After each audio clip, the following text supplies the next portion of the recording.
जय जय श्री सुदर्शन। इदु श्री गरुड़ पंचाशत् स्टेप 2। श्रीमान् वेंकटनाथार्यः कवितार्किककेसरी वेदान्ताचार्यवर्यो मे सन्निधत्तां सदा हृदि। अङ्गेष्वानन्दमुख्यश्रुतिशिखरमिलद्दण्डकं गण्डपूर्वम् अङ्गेष्वानन्दमुख्यश्रुतिशिखरमिलद्दण्डकं गण्डपूर्वम् अङ्गेष्वानन्दमुख्यश्रुतिशिखरमिलद्दण्डकं गण्डपूर्वम् प्रागेवाभ्यस्य षत्सु प्रतिदिशम् अनघम्यस्तशुद्धास्त्रबन्धाः प्रागेवाभ्यस्य षत्सु प्रतिदिशम् अनघम्यस्तशुद्धास्त्रबन्धाः प्रागेवाभ्यस्य षत्सु प्रतिदिशम् अनघम्यस्तशुद्धास्त्रबन्धाः पक्षिव्यत्यस्तपक्षिद्वितयमुखपुटप्रस्फुटोदारतारम् पक्षिव्यत्यस्तपक्षिद्वितयमुखपुटप्रस्फुटोदारतारम्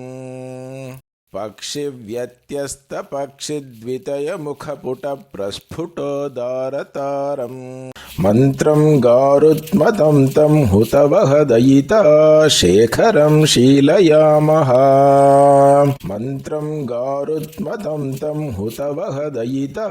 शेखरं शीलयामः मन्त्रं गारुत्मतं तं हुतवहदयिता शेखरं शीलयामः वेदस्वार्थाधिरूढो बहिरबहिरभिव्यक्तिमभ्येति यस्याम् वेदस्वार्थाधिरूढो बहिरबहिरभिव्यक्तिमभ्येति यस्याम् वेदस्वार्थाधिरूढो बहिरबहिरभिव्यक्तिमभ्येति यस्याम् सिद्धिः सांकर्षणी सा परिणमति यया सापवर्गत्रिवर्गा सिद्धिः सांकर्षणी सा परिणमति यया सापवर्गत्रिवर्गा सिद्धिः सांकर्षणी सा परिणमति यया सापवर्गत्रिवर्गा प्राणस्य प्राणमन्यं प्रणिहितमनसो यत्र निर्धारयन्ति प्राणस्य प्राणमन्यं प्रणिहितमनसो यत्र निर्धारयन्ति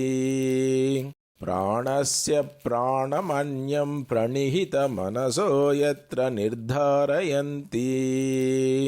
प्राची सा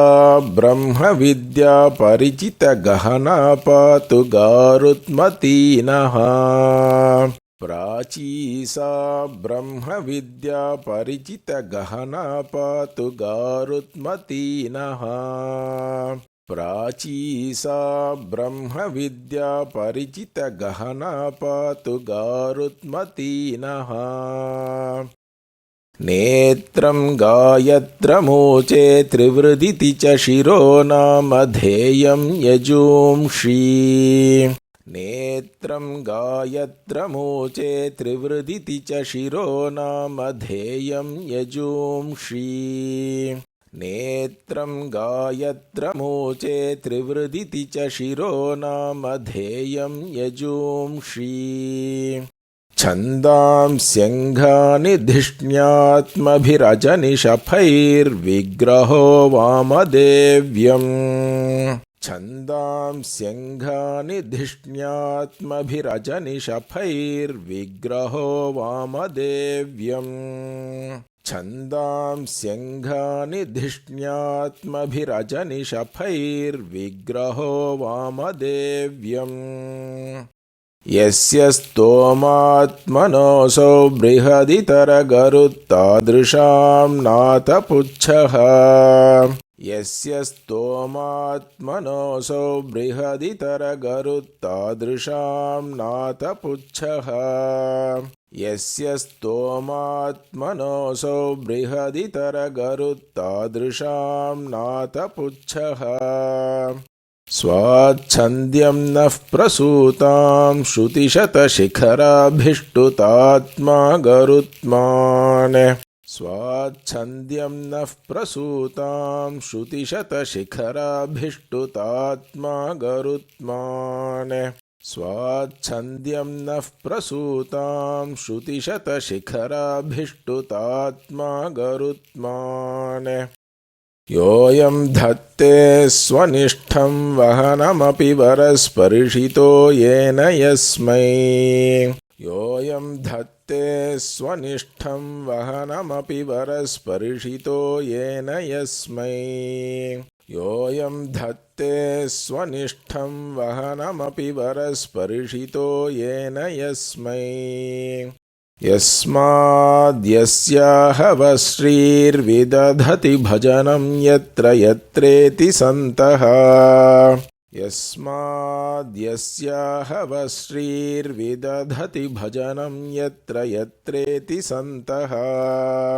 यस्माद्यस्याहवश्रीर्विदधति भजनं यत्र यत्रेति सन्तः प्रायो देवः स इत्थं हरिगरुडभिदा कल्पितारोहवाह प्रायो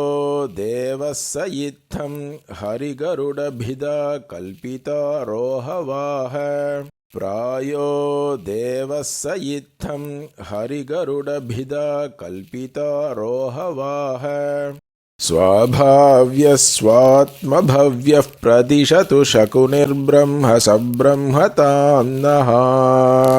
स्वाभाव्यस्वात्मभव्यः प्रदिशतु शकुनिर्ब्रह्म सब्रह्मतां नः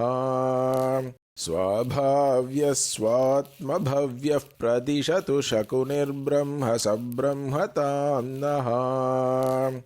एको विष्णोर्द्वितीयस्त्रिचतुरविदितं पञ्चवर्णीरहस्यम् एको विष्णोर्द्वितीयस्त्रिचतुरविदितं पञ्चवर्णीरहस्यम् एको विष्णोर्द्वितीयस्त्रिचतुरविदितं पञ्चवर्णीरहस्यम् षड्गुण्यस्मेरसप्तस्वरगतिरणिमाद्यष्टसम्पन्नवात्मा षड्गुण्यस्मेरसप्तस्वरगतिरणिमाद्यष्टसम्पन्नवात्मा षड्गुण्यस्मेरसप्तस्वरगतिरणिमाद्यष्टसम्पन्नवात्मा देवो दर्वीकरारिर्दशशतनयनारातिसाहस्रलक्षैः देवो दर्वीकरारिर्दशशतनयनारातिसाहस्रलक्षैः देवो दर्वीकरारिर्दशशतनयनारातिसाहस्रलक्षैः विक्रीडत्पक्षकोटिर्विघटयतु भयं वीतसङ्ख्योदयो नः विक्रीडत्पक्षकोटिर्विघटयतु भयं वीतसङ्ख्योदयो नः विक्रीडत्पक्षकोटिर्विघटयतु भयं वीतसङ्ख्योदयो नः सत्याद्यैः सात्वतादिप्रथितमहिमभिः पञ्चभिर्व्यूहभेदैः सत्याद्यैः सात्वतादिप्रथितमहिमभिः पञ्चभिर्व्यूहभेदैः सत्याद्यैः सात्वतादिप्रथितमहिमभिः पञ्चभिर्व्यूहभेदैः पञ्चाभिख्यो निरुन्धन् भवगरलभवं प्राणिनां पञ्चभावम्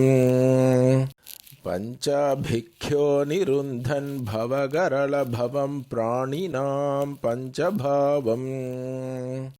पञ्चाभिख्यो निरुन्धन् भवगरलभवं प्राणिनां पञ्चभावम् प्राणापानादिभेदात् प्रतितनुमरुतो दैवतं पञ्चवृत्तेः प्राणापानादिभेदात् प्रतितनुमरुतो दैवतं पञ्चवृत्तेः प्राणापानादिभेदात् प्रतितनुमरुतो दैवतं पञ्चवृत्तेः पञ्चात्मा पञ्चधासौ पुरुष उपनिषद्घोषितस्तोषयेन्नः पञ्चात्मा पञ्चधासौ पुरुष उपनिषद्घोषितस्तोषयेन्नः पञ्चात्मा पञ्चधासौ पुरुष उपनिषद्घोषितस्तोषयेन्नः श्लिष्यद्भोगीन्द्रभोगे श्रुतिनिकरनिधौ मूर्तिभेदे स्वकीये श्लिष्यद्भोगीन्द्रभोगे श्रुतिनिकरनिधौ मूर्तिभेदे स्वकीये श्लिष्यद्भोगीन्द्रभोगे श्रुतिनिकरनिधौ मूर्तिभेदे स्वकीये वर्णव्यक्तिर्विचित्राः परिकलयति यो वक्त्रबाहुरुपादैः वर्णव्यक्तिर्विचित्राः परिकलयति यो वक्त्रबाहुरुपादैः वर्णव्यक्तिर्विचित्राः परिकलयति यो वक्त्रबाहुरुपादैः प्राणः सर्वस्य जन्तोः प्रकटितपरमब्रह्म भावः स इत्थम् प्राणः सर्वस्य जन्तोः प्रकटितपरमब्रह्म भावः स इत्थम् प्राणः सर्वस्य जन्तोः प्रकटितपरमब्रह्म भावः स इत्थम् क्लेशं छिन्दन् कगेशः सपदि विपदिनः सन्निधिः सन्निधत्ताम्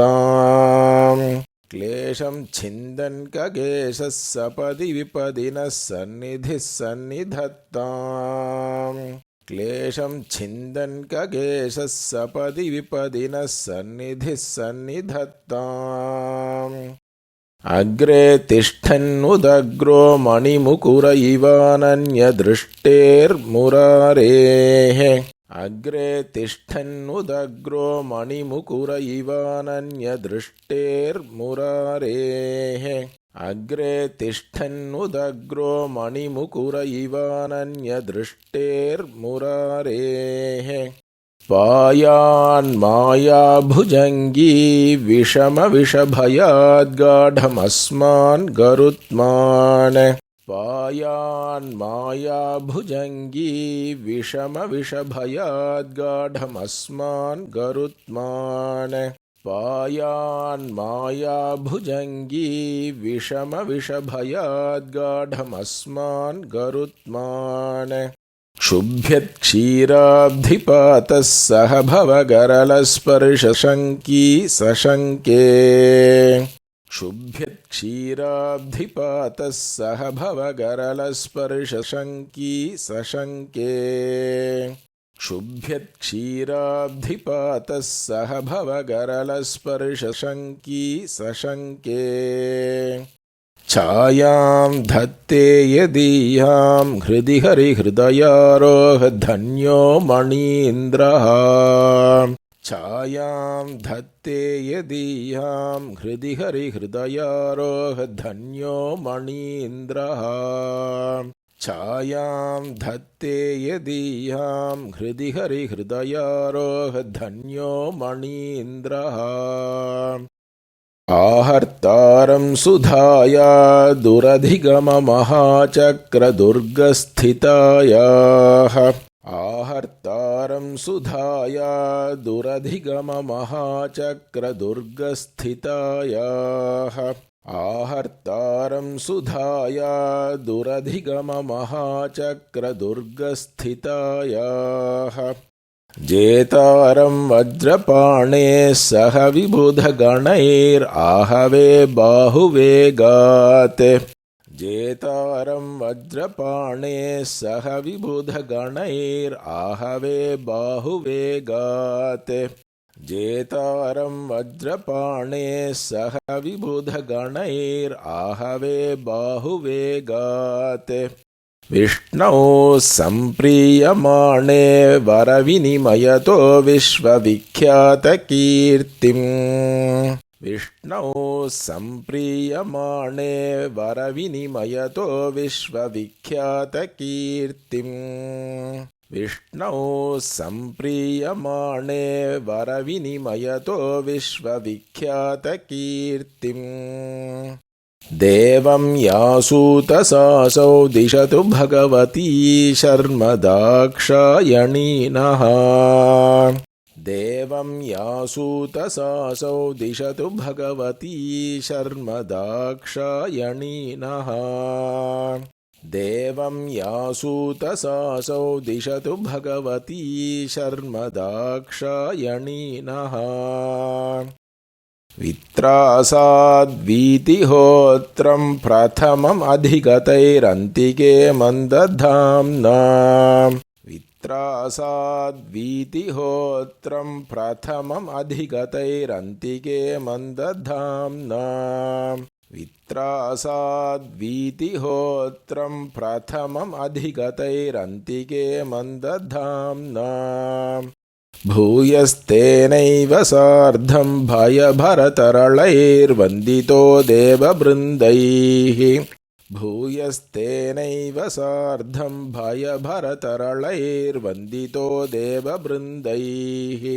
भूयस्तेनैव सार्धं भयभरतरलैर्वन्दितो देववृन्दैः कल्पान्तक्षोभदक्षं कथमपि कृपया संक्षिपन् धामचण्डम् कल्पान्तक्षोभदक्षं कथमपि कृपया संक्षिपन् धामचण्डम् कल्पान्तक्षोभदक्षं कथमपि कृपया संक्षिपन् धामचण्डम् भित्त्वाण्डं निर्जिहानो भवभयमिह न खण्डयद्वण्डजेन्द्रः भित्त्वाण्डं निर्जिहानो भवभयमिह न खण्डयद्वण्डजेन्द्रः भित्त्वाण्डं निर्जिहानो भवभयमिह न खण्डयद्वण्डजेन्द्रः क्षुण्णक्षोणीधराणि क्षुभितचतुरकूपारतिम्यद्गरुन्ती क्षुण्णक्षोणीधराणि क्षुभितचतुरकूपारतिम्यद्गरुन्ती क्षुण्णक्षोणीधराणि क्षुभितचतुरकूपारतिम्यद्गरुन्ती तृट्यत्तारासराणि स्थपुटितविबुधस्थानकानि क्षिपेयुः तृट्यत्तारासराणि स्थपुटितविबुधस्थानकानि क्षिपेयुः तृट्यत्तारासराणि स्थपुटितविबुधस्थानकानि क्षिपेयुः पातालब्रह्मसौधावधिविहितमुधावर्तनान्यस्मदार्तिम् पातालब्रह्मसौधावधिविहितमुधावर्तनान्यस्मदार्तिम् पातालब्रह्मसौधावधिविहितमुधावर्तनान्यस्मदार्तिम् ब्रह्माण्डस्यान्तराले बृहति खगपतेरर्भकक्रीडितानि ब्रह्माण्डस्यान्तराले बृहति खगपतेरर्भकक्रीडितानि ब्रह्माण्डस्यान्तराले बृहति खगपतेरर्भकक्रीडितानि संविच्छस्त्रं दिशन्त्या सह विजयचमूराशिषः प्रेषयन्त्या संविच्छस्त्रं दिशन्त्या सह विजयचमूराशिषः प्रेषयन्त्या संविच्छस्त्रं दिशन्त्या सह विजयचमूराशिषः प्रेषयन्त्या सम्बध्नन्त्या तनुत्रं सुचरितम् अशनं पक्कणं निर्दिशन्त्या सम्बध्नन्त्या तनुत्रं सुचरितम् अशनं पक्कणं निर्दिशन्त्या सम्बध्नन्त्या तनुत्रं सुचरितम् अशनं पक्कणं निर्दिशन्त्या येनोऽस्मद्वैनतेयो नुदतु विनतया क्लिप्तरक्षाविशेषः येनोऽस्मद्वैनतेयो नुदतु विनतया क्लिप्तरक्षाविशेषः येनोऽस्मद्वैनतेयो नुदतु विनतया क्लिप्तरक्षाविशेषः कद्रुसङ्केतदास्य क्षपणपणसुधालक्षभैक्षं जिघृक्षुः कद्रुसङ्केतदास्य क्षपणपणसुधालक्षभैक्षं जिघृक्षुः कद्रुसङ्केतदास्य क्षपणपणसुधालक्षभैक्षं जिघृक्षुः विक्षेपैः पक्षतीनाम् अनिभृतगतिभिर्वादितव्योमतूर्यः विक्षेपैः पक्षतीनाम् अनिभृतगतिभिर्वादितव्योमतूर्यः विक्षेपैः पक्षतीनाम् अनिभृतगतिभिर्वादितव्योमतूर्यः वाचालाम्भोधिवीचीवलयविरचितालोकशब्दानुबन्धः वाचालाम्भोधिवीचीवलयविरचितालोकशब्दानुबन्धः वाचालाम्भोधिवीचीवलयविरचितालोकशब्दानुबन्धः दिक्कन्याकीर्यमाणक्षरदुडुनिकरव्याजलाजाभिषेकः दिक्कन्याकीर्यमाणक्षरदुडुनिकरव्याजलाजाभिषेकः दिक्कन्याकीर्यमाणक्षरदुडुनिकरव्याजलाजाभिषेकः नाकोन्माथाय गच्छन्नरकमपि समेनागहन्ता निहन्तु नाकोन्माथाय गच्छन्नरकमपि समेनागहन्ता निहन्तु नाकोन्माथाय गच्छन्नरकमपि समेनागहन्ता निहन्तु क्षाक्षक्षेपदक्षो मिहिरहिमकरोत्ताळताळाभिघाती ऋक्षाक्षक्षेपदक्षो मिहिरहिमकरोत्ताळताळाभिघाती ऋक्षाक्षक्षेपदक्षो मिहिरहिमकरोत्ताळताळाभिघाती वेलावाः केळिलोळो विविधघनघटाकन्दुकाघातशीलः वेलावाः केळिलोळो विविधघनघटाकन्दुकाघातशीलः वेलावाः केळिलोळो विविधघनघटाकन्दुकाघातशीलः पायान्नः पातकेभ्यः पतगकुलपतेः पक्षविक्षेपजातः पायान्नः पातकेभ्यः पतगकुलपतेः पक्षविक्षेपजातः पायान्नः पातकेभ्यः पतगकुलपतेः पक्षविक्षेपजातः वातः पातालहेलापटः पटुरवारम्भसंरम्भधीरः वातः पातालहेलापटः पटुरवारम्भसंरम्भधीरः वातः पातालहेलापटः पटुरवारम्भसंरम्भधीरः किं निर्घातः किमर्कः परिपतति दिवः किं समिद्धोऽयमौर्वः किं निर्घातः किमर्कः परिपतति दिवः किं समिद्धोऽयमौर्वः किं निर्घातः किमर्कः परिपतति दिवः किं समिद्धोऽयमौर्वः किं स्वित्कार्तस्वराद्रिर्ननु विदितमिदं व्योमवर्त्मा गरुत्माने किं स्वित्कार्तस्वराद्रिर्ननु विदितमिदं व्योमवर्त्मा गरुत्माने किं स्वित्कार्तस्वराद्रिर्ननु विदितमिदं व्योमवर्त्मा गरुत्माने दत्याजिहीर्षत्यभिपतति हरत्यत्तिहातातहाम्बेति आसीदत्याजिहीर्षत्यभिपतति हरत्यत्तिहातातहाम्बेति आसीदत्याजिहीर्षत्यभिपतति हरत्यत्तिहातातहाम्बेति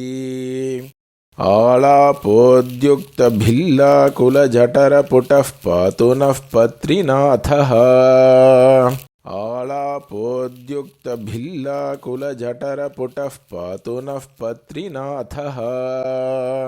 आलापोद्युक्तभिल्लाकुलजठरपुटः पातु नः पत्रिनाथः आसृग्व्याप्तैरसृग्भिर्दुरुपशमतृषा शातनीशातदंष्ट्रा आसृग्व्याप्तैरसृग्भिर्दुरुपशमतृषा शातनीशातदंष्ट्रा आसृग्व्याप्तैरसृग्भिर्दुरुपशमतृषा शातनीशातदंष्ट्रा कोटीलोटत्करोटी विकटकटकटारावघोरावतारा कोटीलोटत्करोटी विकटकटकटारावघोरावतारा कोटीलोटत्करोटी विकटकटकटारावघोरावतारा भिन्द्यात् सार्धं पुलिन्द्या सपदि परिहृतब्रह्मका जिह्मगारेः भिन्द्यात् सार्धं पुलिन्द्या सपदि परिहृतब्रह्मका जिह्मगारेः भिन्द्यात् सार्धं पुलिन्द्या सपदि परिहृतब्रह्मका जिह्मगारेः उद्वेल्लद्भिल्लपल्ली निगरणकरणापारणाकारणाम्नः उद्वेल्लद्भिल्लपल्ली निगरणकरणापारणाकारणाम्नः उद्वेल्लद्भिल्लपल्ली निगरणकरणापारणाकारणाम्नः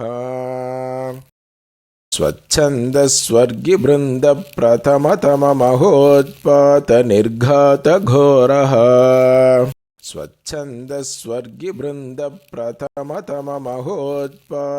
स्वच्छन्दस्वर्गिबृन्दप्रथमतममहोत्पातनिर्घातघोरः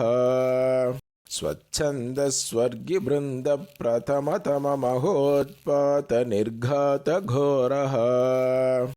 स्वान्तध्वान्तं निरुन्ध्याद्धुतधरणिपयोराशिराशि विशारेः स्वान्तध्वान्तं निरुन्ध्याद्धुतधरणिपयोराशिराशि विशारेः स्वान्तध्वान्तं निरुन्ध्याद्धुतधरणिपयोराशिराशि विशारेः प्रत्युद्यद्भिल्लपल्ली भटरुधिरसरिल्लोलकल्लोलमाला प्रत्युद्यद्भिल्लपल्ली भटरुधिरसरिल्लोलकल्लोलमाला प्रत्युद्यद्भिल्लपल्ली भटरुधिरसरिल्लोलकल्लोलमाला हालानिर्वेशहेलाहलहल बहुलो हर्षकोलाहलो नः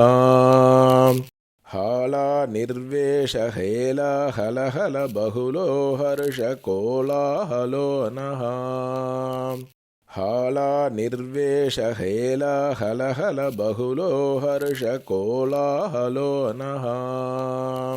कवितार्किकसिंहाय कल्याणगुणशालिने श्रीमते वेङ्कटेशाय वेदान्तगुरवे नमः वादित्विपशिरोभङ्गपञ्चाननपराक्रमः श्रीमान् वेङ्कटनाथार्यः शिरं विजयतां भुवि श्रीमते निगमान्तमहादेशिकाय नमः।